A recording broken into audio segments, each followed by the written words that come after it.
ఒకప్పుడు మన ప్రోగ్రామ్ చేయాలంటే ఓడింగ్ బోర్డ్స్ పెట్టేవాళ్ళము, లక్షల కరపత్రాలు పంచేవాళ్ళము, బ్యానర్స్ కట్టేవాళ్ళము. మరి ఇవాళ పిఎంసి ద్వారా ఎక్కడో కాస్మిక్ వ్యాలీలో చేస్తున్న ప్రోగ్రాం అమెరికాలో, ఆస్ట్రేలియా కూడా చూస్తున్నారు. అంటే పిఎంసి ఎంత గొప్పగా మనకు అందించాడు.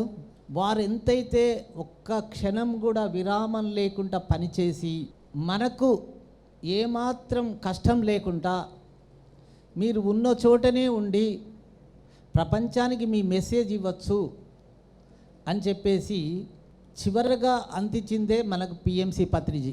పిఎంసి ద్వారా ఎన్ని జరుగుతున్నాయి, ఎన్ని జరగబోతాయి. రాబోయే కాలంలో మీకు 75% పిరమిడ్ సొసైటీ ఉంటుంది, 25% మాత్రమే వేరే ఉంటాయి, వేరే ఆధ్యాత్మిక సంస్థలు. ఒక్క పత్రిజీ ఉంటేనే ఇంత నడిచింది. ఇప్పుడు అందరూ, నేను తిరుగుతున్నాను ఈ మధ్యలో, అందరూ పత్రిజీ లాగానే పనిచేస్తున్నారు. ప్రతి ఒక్కరు పత్రిజీ లాగానే పనిచేస్తున్నారు.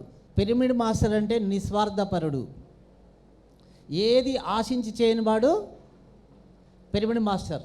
మన పత్రిజీ కూడా ఏమైనా ఆశించాడా? ప్రతి ఒక్కరిని తన సమానంగానే చూశాడు.